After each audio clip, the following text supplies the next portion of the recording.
Okay. So, okay. So I just want to go ahead and say hello to everyone as I read my notes. Thank you for joining the Foundation for Animal Care and Education's webinar with We Companion Small Animal Adoption presented by Fenella. My name is Annie Peterson, and I'm the Education Manager for the Fleece Foundation, and I will moderate today's webinar. The Fleece Foundation is a nonprofit organization that helps to prevent economic euthanasia in our community due to financial limitations of their pet parents. Before we get started, I just wanted to note a few things for those of you who may or may not be familiar with Zoom. All of you are muted to avoid background noise, and the camera feature is turned off so we can focus all of our attention on our speakers. So don't panic if you can't see yourself because it's turned off. So you will have an opportunity to ask questions throughout the presentation by typing them using the chat feature. So I know some of you have some great questions. You can definitely ask them during the course of the webinar, but you do need to use the chat feature. So when you type your questions into chat, you will have a couple options. One will say everyone, and then the other one will just have my name, so Annie Peterson. If you would like your question to be anonymous, please only use my name to send your question to, and then I can relay it to Fenella. Questions will be answered toward the end of the presentation, so never fear if you type in a question and it's early in the presentation, we will get to it toward the end. So just a little bit about Fenella Speece. She is a registered nurse with a special passion for small animals. She is the co-founder and president of volunteer-based We Companions and has established working relationships with multiple veterinarians who support her work and help care for the rescue animals. So thank you so much, Fenella, for being with us today. And just really quick before you start, I'm so sorry. We're going to do the webinar for those of you that have come to these webinars in the past. It's going to be a little different. I'm going to stay on, and Fenella and I are going to have a conversation throughout the webinar. And then at the end, we will get to your questions. And in the meantime, I'm going to go ahead and share my screen so that all of you can see what I'm looking at. So go ahead, Fenella.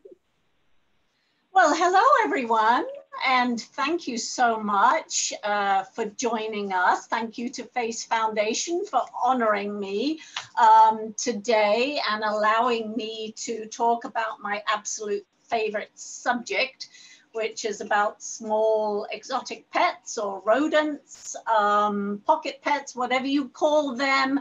They are the small furries that most children at some point in their upbringing will meet along the way. And despite being an adult, I adore them as any 6, 10, 12-year-old young person.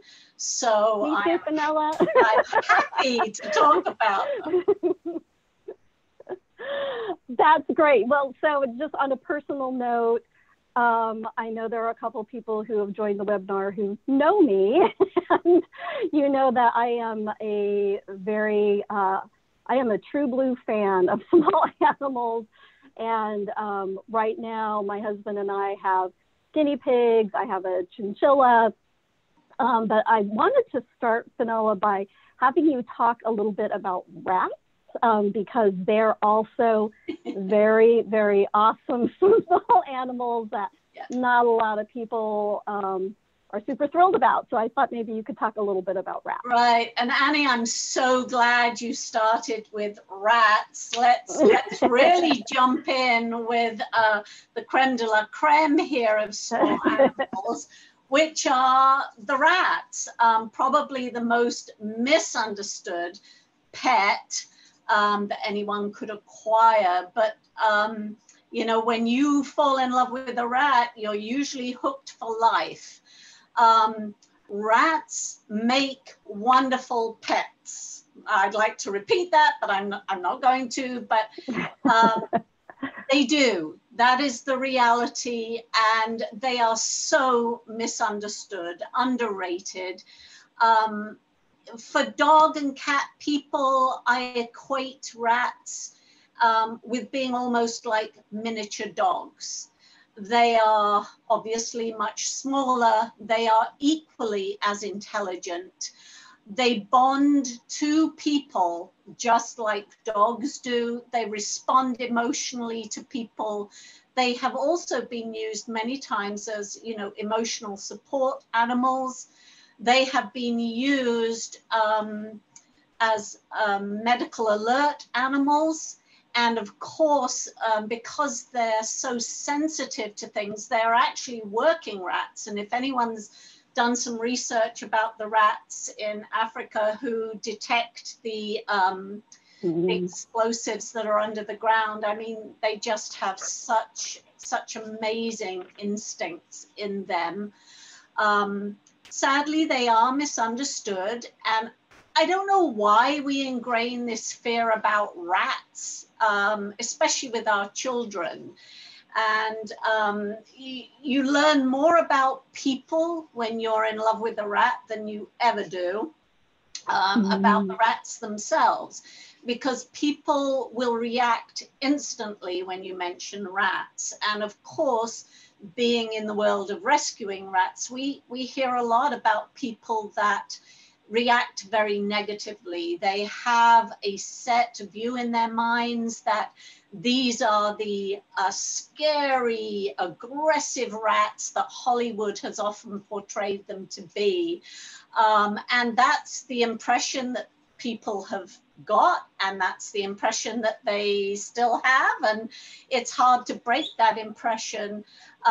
So we try as a rescue to educate people and share the joy of rat ownership.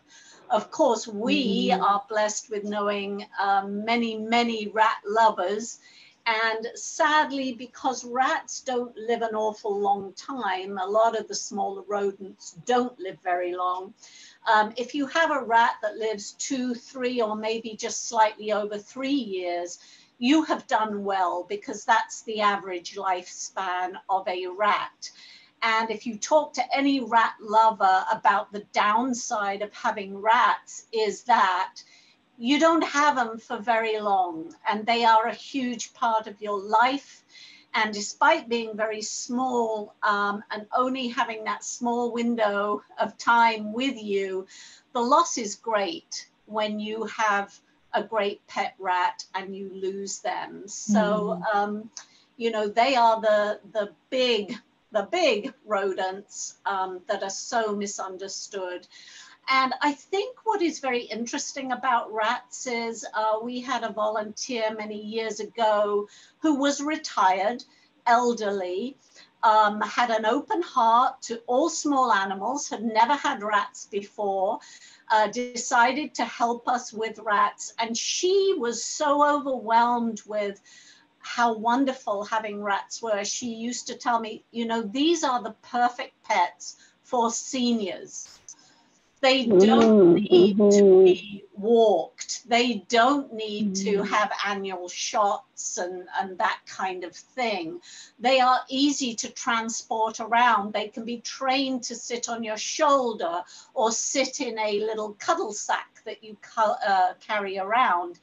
And they're so intelligent, and they bond to you that they're amazing companionship.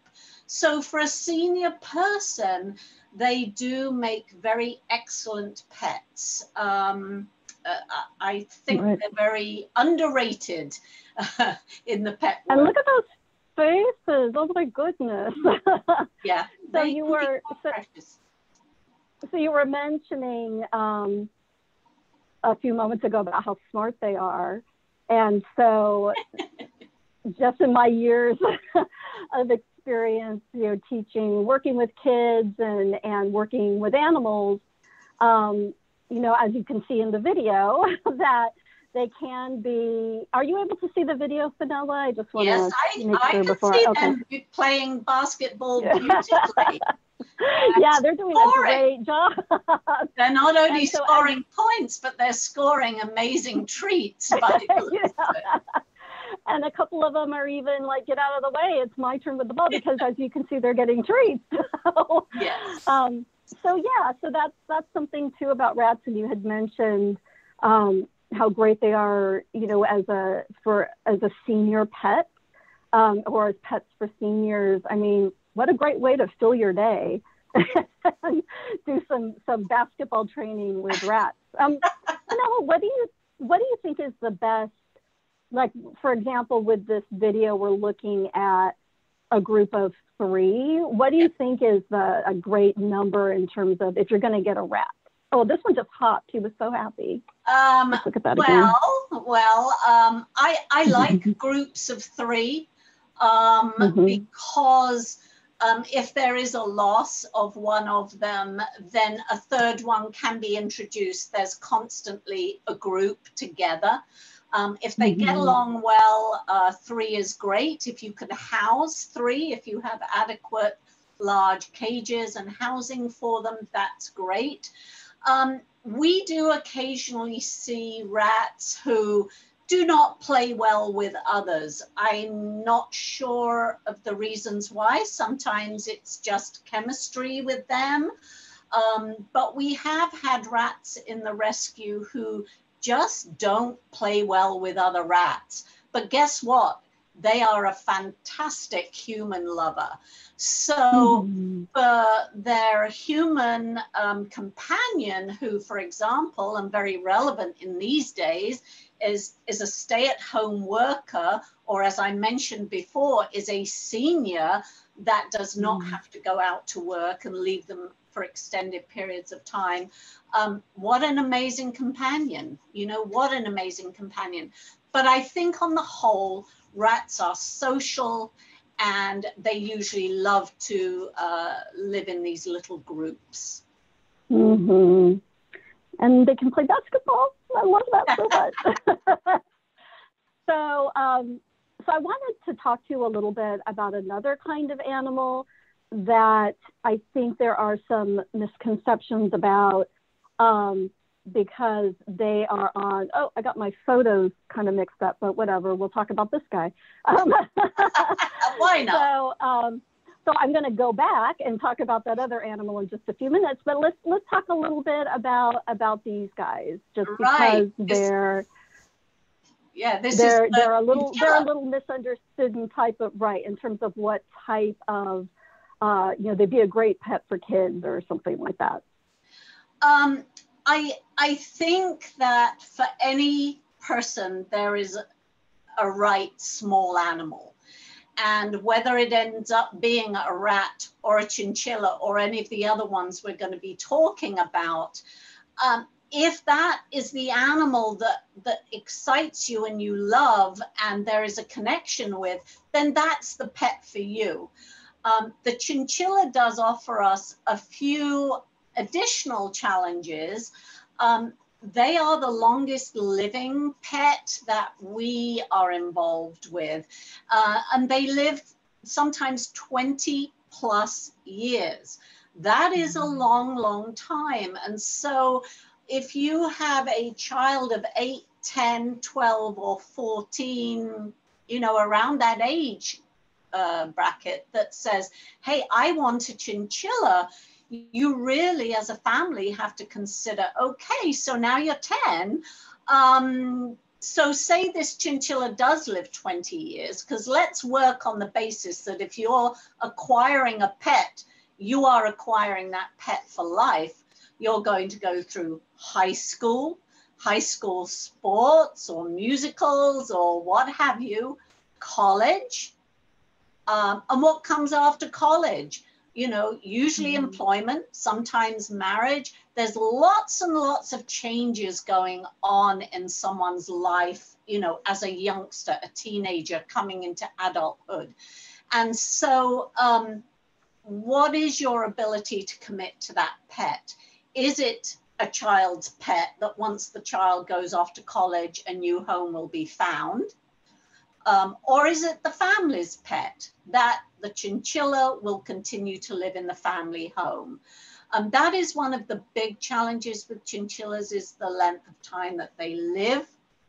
The other challenge with chinchillas is that they need a very, very large cage, and housing is an option for housing is a challenge for many of the small animals that we're going to talk about today, but chinchillas especially need a large cage with multiple levels so they can jump and run up and down and jump around.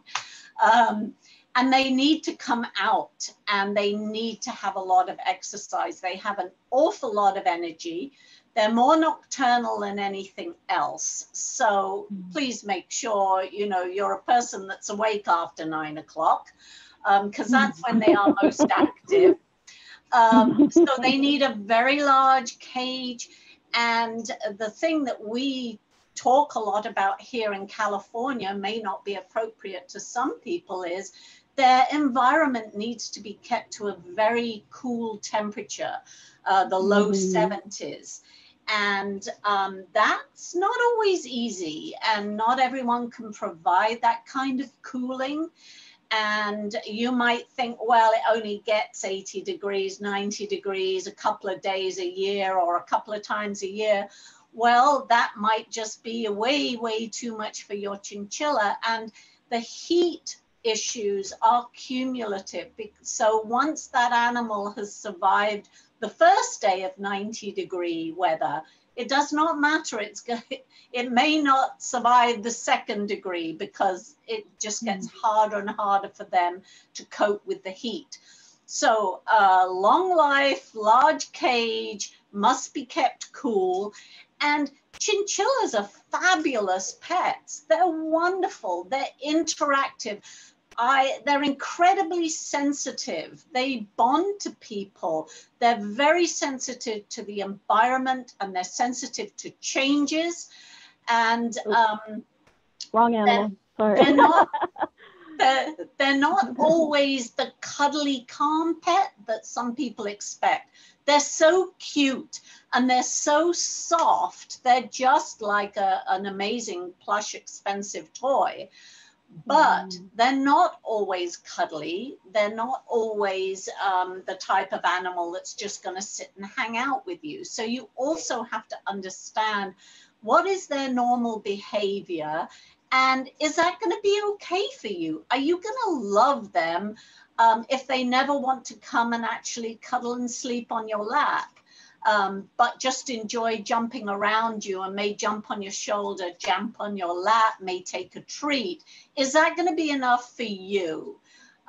Because if you just want an animal to sit and cuddle, maybe the chinchilla is not for you. I'm not saying there aren't some cuddly chinchillas, but on the whole, they are a little bit more active, interactive than, you know, cuddly, sleepy, interactive. Right. So I wanted to go back for a second. You were talking about temperature. So one thing that I will do with my chinchilla is if you get like a frozen water bottle, and be able to give that frozen water bottle to an animal that needs to cool off. You know, besides keeping the environment cool, is the water bottle a good idea as well, or is there another option for that? You can, it's better if you keep the environment cool. And you can get air conditioning units that are just for a room. You can use fans, you can drape cool, you know, cloths over the fan. With frozen water bottles, yes, they do help, but they do not last a long time. So if you are a person that goes out to work in the morning, if the environment is warm, that water bottle may have melted by lunchtime. And then by the hot afternoon hours, that's not going to be offering much cooling at all. And it's also going to be probably in a plastic bottle, which the chinchilla may end up chewing. Or you may have to put it into a bag, which you don't want the chinchilla chewing on. So yes, water bottles do have a role, but it's not the best of answers. Okay. Well, so speaking of chewing, and this was the little guy I was talking about a minute ago. So, so this is the animal where we're talking about rats and how they have kind of a bad reputation, even though they are great animals. Yes. So here's another animal that people may get thinking, expecting one thing and getting another. But before we start talking about his face, can you talk about chewing and why do animals like guinea pigs and hamsters and rats and why do they need to chew? Rodents are unique because they have teeth that constantly grow. It's a very weird concept when you think about it. But without the chewing, the teeth will grow to pretty amazing lengths. And the animal may possibly die from the teeth growing so long that they basically can't eat. So they need to be chewing on hard things. And if you don't provide hard things, they will find their own hard things to be chewing on. So that's why we recommend, you know, a good healthy hay, like a Timothy hay for the chinchillas and the guinea pigs. And then for the hamsters or the rats, it would be, you know, toys to chew on or crunchy blocks to be chewing on. Not soft, gooey foods, but hard, healthy foods that they have to crunch into and work at so that their teeth get filed down while they're eating. Right. Okay. So yeah, let's talk about hamsters. They are so cute. They are cute, but they are adorable. So let's talk a little bit about some things that people need to bear in mind when getting a hamster. Yeah, a lot of people think immediately, you know, the perfect small child pet is a hamster. Hamster's lifespan is very similar to a rat. It's only a couple of years. So if you are in love with your hamster, the hamster is in love with you, and you have this wonderful relationship, the loss is huge, and you've only been with them for a short while. If you have a hamster and perhaps it's been acquired as a family pet or a child's pet, and after a while the child's interest fades, imagine that, and the animal, as it's getting older, gets less and less interaction and attention, that can actually be kind of a benefit with a hamster because its lifespan is so short. And as an elderly animal, it may be content to have not as much interaction as it did as a youngster.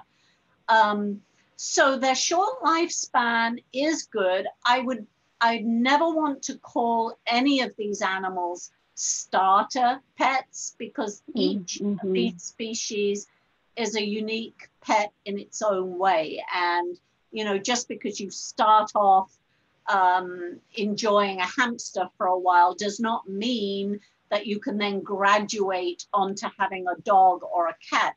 Even worse, let's give up the hamster and then let's upgrade to a better pet. You know, these small animals are perfect in every way, and they deserve the respect of being a special pet and being looked after for their whole lives.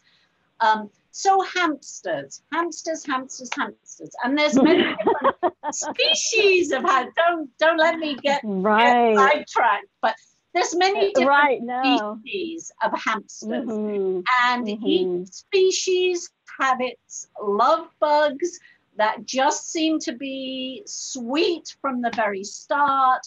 They're easy to handle. They're just great, easy pets, easy to find homes for, or, you know, incorporate into the family. But not every small pet is easy.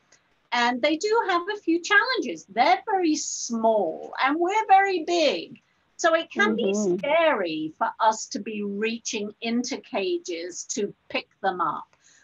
Trust has to be gained. And, you know, it's very easy to just think, oh, I want to go and play with my hamster, and it's 4 o'clock in the afternoon. The hamster's fast asleep because remember, they're nocturnal. So you go in and you disturb this hamster from its deep sleep and haul it out. And he's asleep. Guess what? Sometimes you end up with a very grumpy hamster, rather like me being woken up at 2 o'clock in the morning. And having to function. I don't respond well, and a lot of hamsters don't respond well either. So always remember they're nocturnal. They're at their best late at night or early in the morning, and children tend to not be at their best at those times. So is it really the best pet for your younger child? Think about that. Their diet is very similar to the rats. You know, they eat almost anything and everything. They need a very big environment. We talk about the large cage that chinchillas have. I think one of the big misconceptions about hamsters is, yeah, it's a tiny pet. It just needs its small little cage, which we see all the time. Now, in this photo, you see the most beautiful large tank or cage tub for the hamster. And this is mimicking the environment that the hamsters were in the wild. You can see how deep that bedding is. So the hamster can bury down. In the wild, they used to live in tunnels. They used to dig down and live in the tunnels. So recreating that environment is stimulating for them. In the wild, hamsters would run for miles and miles and miles. And I can't remember the exact number of mileage that's been clocked up on the wheels that run all night. That's the big joke about the hamsters and the squeaky wheels. Well, guess what? They're just doing what's natural. They are running, running, running through the night because that's what hamsters do. They need that exercise and they need that stimulation. And if you see this video, where someone has created these amazing mazes and toys to stimulate this hamster, you can see this hamster is just having an absolute blast. But a hamster in a small cage with no space to really offer anything, it would be just like us living in a bathroom with nothing much to do. And you only get out of your pets what you put into them, you know. So you need to understand where these animals have originally come from and try and mimic that environment. And, you know, if you can't accommodate a big enough cage, then don't get the pet. Don't think that just because I've got this little space on the top of my cabinet and that will be a perfect little square for a cage, so I'll go and get a pet. No, think of the pet, what the pet needs, and can I accommodate that rather than just filling a space perhaps because you think you can. Sadly, a lot of the products out on the market these days do not fully consider the needs of the animals. We're getting better. We are getting better. And a lot of the stores are offering better options, but they are often very, very expensive. And I think we have a long way to go with that. We have a long way. I was just going to say, that's what I really like about if you ever want to check out these hamster mazes, there's a YouTube channel, and it's The Secret Life of My Hamster on YouTube. And it's just video after video after video of this person who's made these wonderful mazes. And it doesn't look like this person, as you saw, he used Pringles cans. So just things it doesn't around have the to house. be expensive at all. Right. Does not have to be expensive, and they're easy to create. And in fact, I think it's great for children in the family and some artistic adults that love this kind of thing to create these things. I mean, it's wonderful. Look at that, I know. Well, and so when I was first watching this video, it's obviously been edited. It's about a 10-minute video. But I was hoping that this hamster was getting treats at certain points, but I noticed that his pouch got a little bigger halfway through the video. So I think that, like the rats playing basketball, that, they not only is there an incentive to explore, if you're going to get a cool treat out of it, then that's great too. So that's adorable. I think these are wonderful. I think you have to make sure you are standing by watching the hamster to make sure that nothing that you haven't been able to predict happens, that it's a safe toy for the animal. You need to be right there. You do not need to leave them for hours in that. So I think as long as it's safe and someone is close by, it's wonderful. Let's keep our pets stimulated. Oh, I could just watch this video forever. So was there anything else you want to say about hamsters before we move on to my all-time favorite animal? I don't think so. I think there are some fabulous hamsters out there, and just find that one that you have the chemistry with. But they do need daily interactions and with humans to keep them sweet and easy to handle. If you do not interact with them on a daily basis, they will kind of forget what it's like being handled. And I just want to tell everybody there's one more animal that we're going to talk about particularly, but if you do have any questions, definitely get your questions in, and then we'll go ahead and start talking about them. But okay, this is my phoenix, my baby phoenix. So let's talk about guinea pigs. I love them. So, Annie? How long do we have? Oh my goodness, I know. That's why I didn't want to talk about guinea pigs first, because I knew that was going to take up the full hour. So. Right, exactly. We'd never get on to anything else. I know. Guinea pigs. They have been pretty much a lifelong companion for me. I got my first guinea pig when I was 10. It was a gift. Oh dear. But I adored my guinea pig, and I guess that was the basis of establishing a guinea pig rescue later in life, and look at the situation I'm in now, with over 16,000 animals having come through our rescue. But I do kind of have to confess that the guinea pigs always will have that special place in my heart. They live a little bit longer than the smaller rodents, the rats and hamsters that we've been talking about.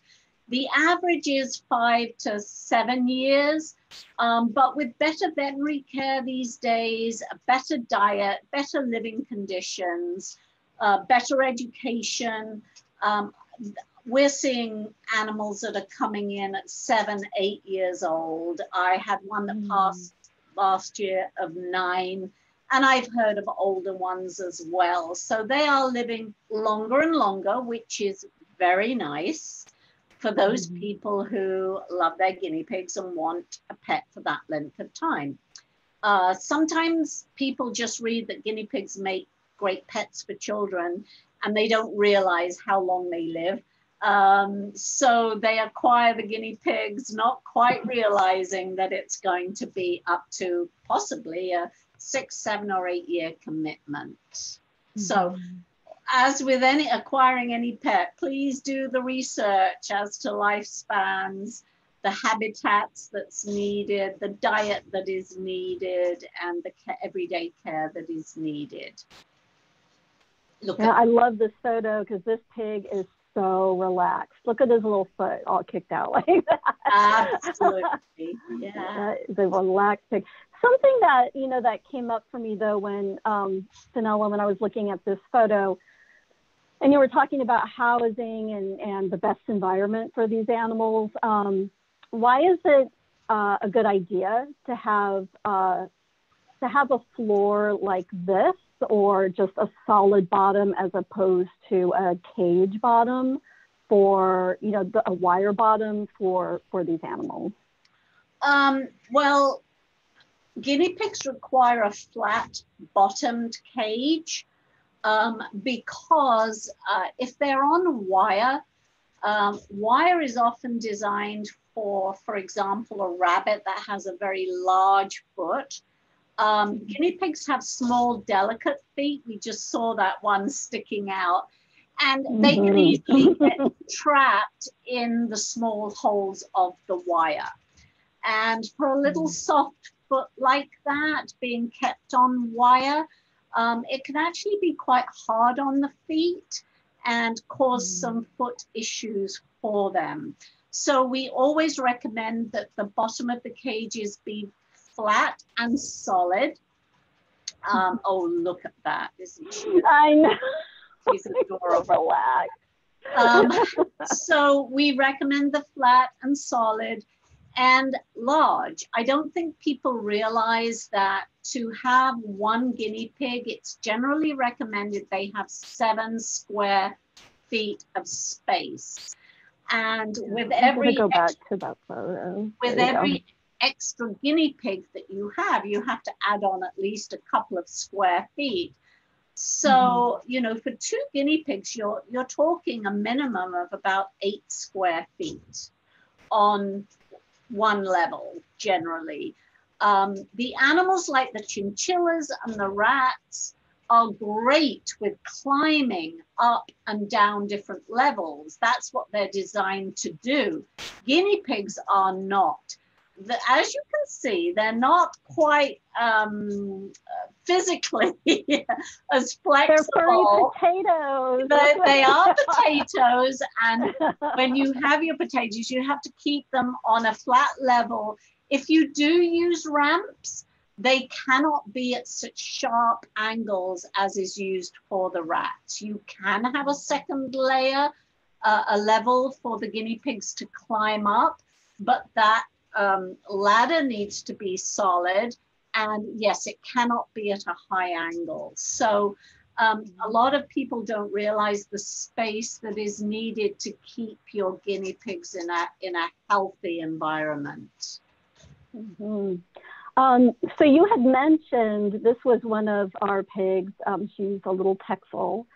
You had mentioned earlier about the different breeds of animals, lots of different types of hamsters, lots of different types of guinea pigs. So I don't know, can you just talk to us a little bit about, Texels have really long curly hair, and just talk to us a little bit about the different types that come through your rescue. I think that one of the unique things about the guinea pigs is all the different colors and the hair types that you can get, from ones that have no hair at all, except a little bit of fuzz, perhaps on their nose, completely skinny, as we call them, skinnies, being bald, to ones who have the flat, smooth, short hair, to ones that have the rosettes and the cowlicks, the Abyssinian guinea pigs, to the ones that have a fur that is short and soft and spiky. Those are the Rexes or the Teddies. And then you work your way to the longer breeds, and their hair can get super, super long, you know, up to a couple of feet long if they're maintained well enough. But that's an awful lot of care and grooming. This guinea pig that you see now is a Texel guinea pig, and their feet kind of resembles like a shaggy sheep or something like that. And they look adorable, but long hair needs care. And unless you're prepared to do the grooming that is associated with these animals, remember they're close to the ground and the hair grows around their back ends. So you have to keep that animal clean and groomed. Otherwise, it can be an absolute nightmare for the animal. Right. Yeah, we, whenever we have a long hair, especially a Texel, we give them haircuts. They get their hair brushed out and they get their haircut. Yep. One thing I wanted to show on actually your Facebook page, because I love this video so much, and something I mentioned to you when we were talking earlier is that whenever I see a guinea pig popcorning, I take out my camera and then they immediately stop. There he goes. That was there it. He goes. There's another little one. That behavior. Yeah, that behavior is called popcorning because it's just like a kernel of corn popping in a hot pan. He's about to do it again here, and he's going to jump straight up. There you go. And makes me so happy to see that. It's a behavior of joy and happiness, and he's just a happy boy living with another happy baby boy, and that's a skinny pig that you see there that I mentioned, the hairless one. But he does have that orange fuzz around his nose, so that's Big Uncle who's trying to keep these two baby boys in check. And you can see the size of the cage there. I mean, it's not even showing the full size of the cage, but, you know, it's a huge, big, lovely cage. And it's lined with fleece liners to absorb the urine and to give the, there he goes, to give the guinea pigs a real soft floor to enjoy, and you can see the tunnels and the sleeping areas, and of course you see that fabulous bucket of hay there, and poor old skinny dad is trying to munch on that to keep his teeth down and keep his digestive system moving. So what a perfect cage setup that is. Yeah, okay, I won't make everybody sit here all day and look at it with me, but so that is it in terms of the photos that I wanted to show you and some of the video. So if anybody has any questions, now is a good time to go ahead and punch them into the chat feature. I know Fenella does an amazing job just covering all the bases, and I really, really appreciate that. Fenella, while we're waiting for a couple of questions, is there anything else that you would like to add? Oh, I know what I wanted to talk about. So one thing, so Fenella and I were talking yesterday, and I said, you know, I love talking to her because she has such a wealth of information. I learn something new every day. Something that I really, a pet that my husband and I really like, you know, guinea pig, but we do like to get the white guinea pigs with pink eyes, and there are, you know, there are rats like that and so on. And then, so Fenella mentioned lethal whites. And so I knew what they looked like, but she was able to define to me what that is. So what is a lethal white? Well, you've just watched two lethal whites in that guinea pig video. The one that was popcorning was a lethal white, and his buddy, the hairy one, that was just trying to eat his food, is another lethal white guinea pig. And they're not super common in the guinea pig world, but they are a result of a genetic mutation. When two, a male and a female, are bred that carry this particular gene, when they are bred, they will produce these lethal whites. This does not mean that every white animal has issues or is a genetic mutation, not by any means. But we recognize these lethal whites because they are generally born to animals that have a distinct coloring. Sometimes they won't survive even the first few hours of birth. Sometimes they will die very early on. They won't nurse. If they do survive, we often find abnormalities with the eyes. They are blind. Sometimes the eyes look normal, but they are blind. Sometimes the eyes look abnormal. So that definitely is a sign. They're often deaf. And what is very common is that they will have dental abnormalities.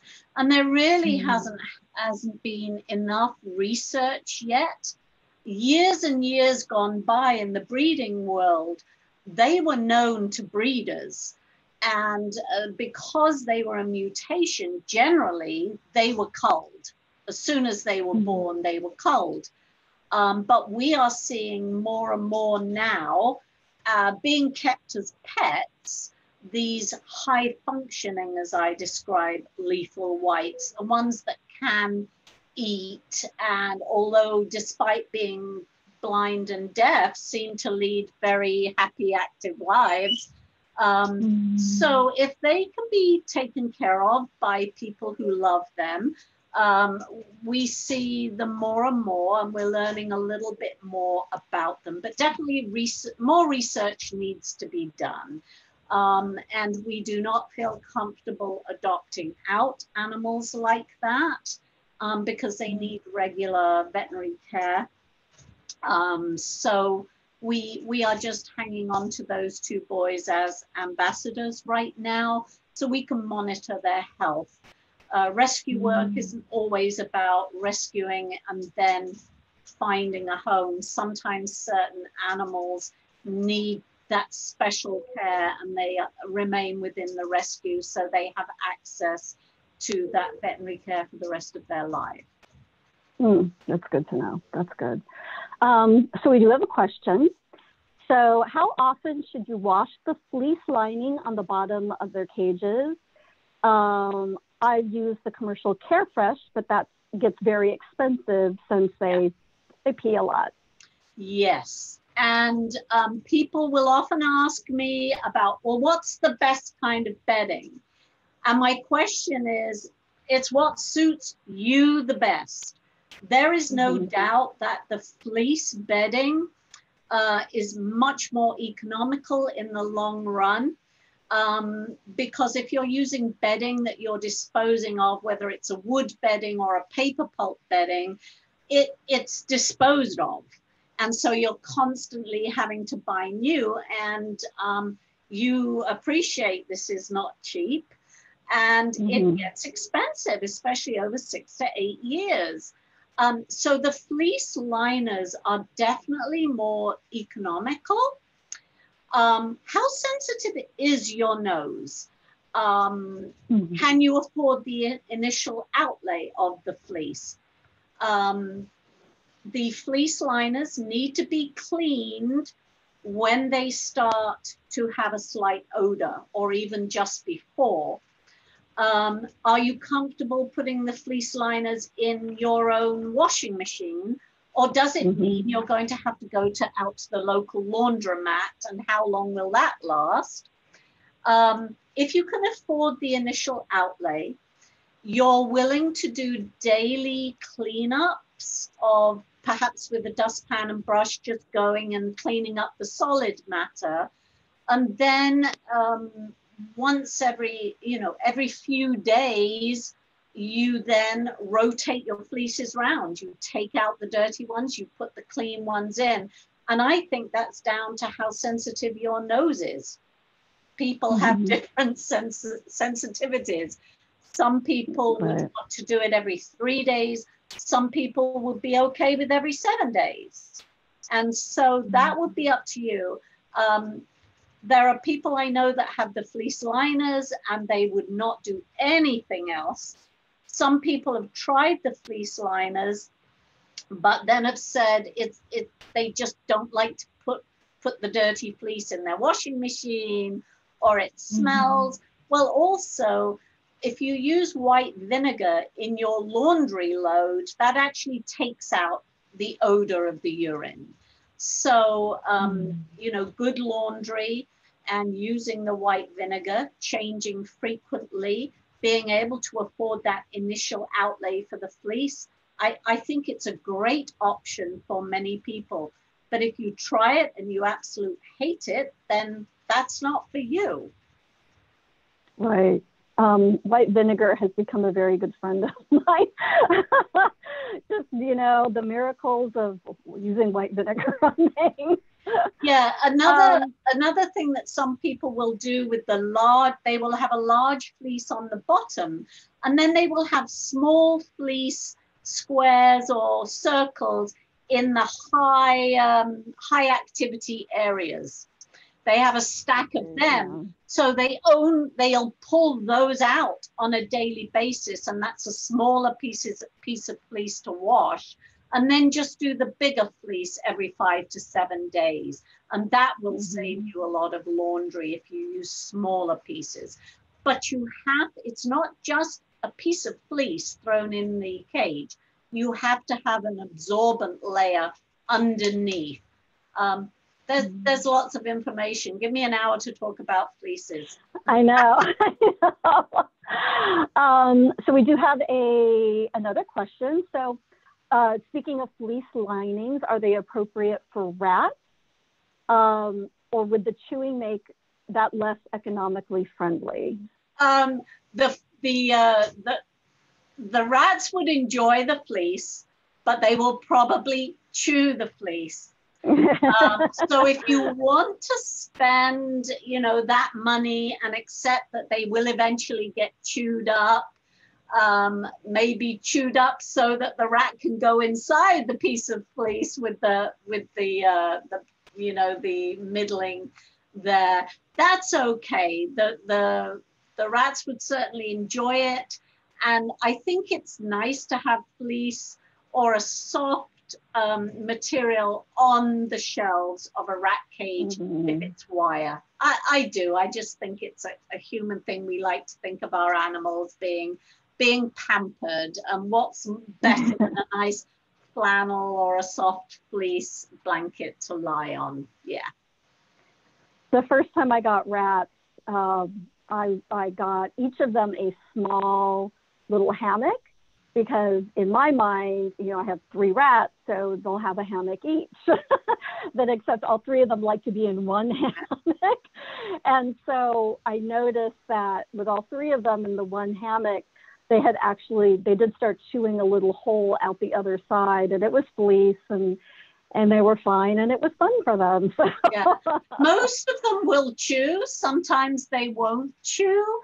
If you have aggressive chewers that will destroy everything that's put in their cage, then in the corner of your house, you start the rat material pile. So when that t-shirt gets stained, that t-shirt gets thrown in the rat pile. You use your safety pins, and you use the old t-shirts, the old jeans, all the old, recycle your old clothes, old dishcloths, old towels. So it really doesn't matter if they get chewed up, and you are recycling.